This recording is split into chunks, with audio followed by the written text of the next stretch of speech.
everyone. Kawai oiminasi.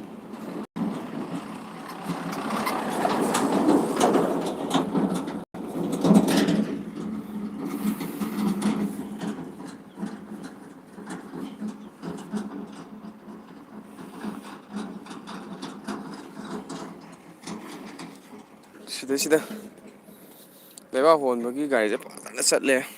Maram aduna sida exercise tawbase ngammoi. Funse aduga matik funse thangeba. Aduna labuk toin kumdarage.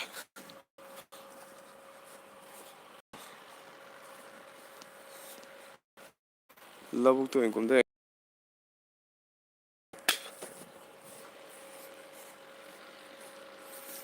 Funse kuthang.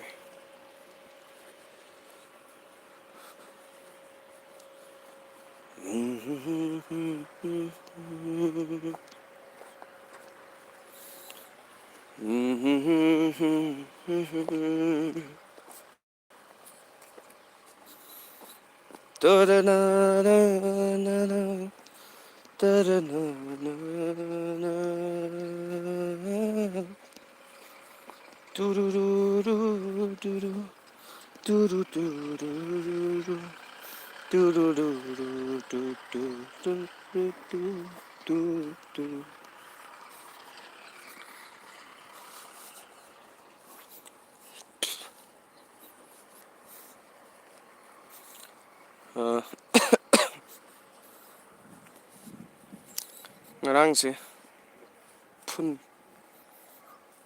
pura phun bonse sanaba phun mar sanabagi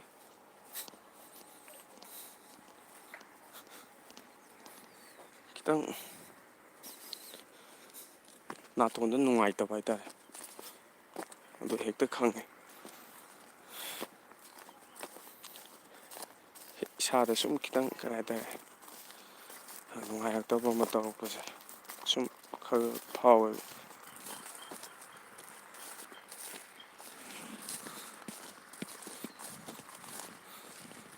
ngasidi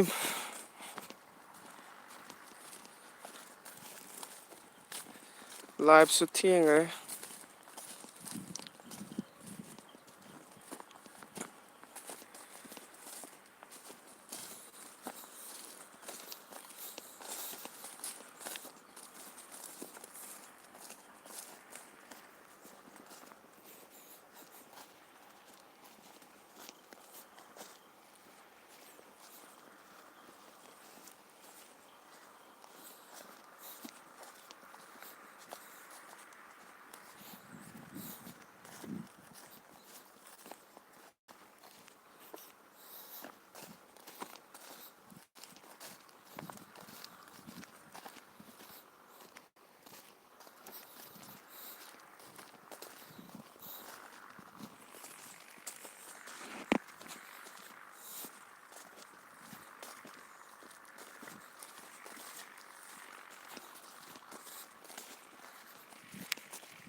ngasidi khar thiengna tholokidana live se ju khar thiengre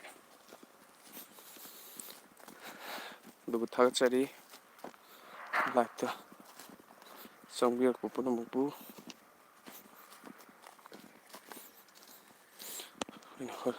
kaigumba live se horen yengbiragasu hujik yengbiribasingbusu ahanba muktada thagachaba phongdokchari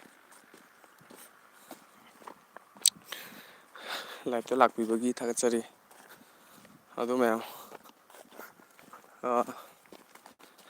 ngasidi khar thiengre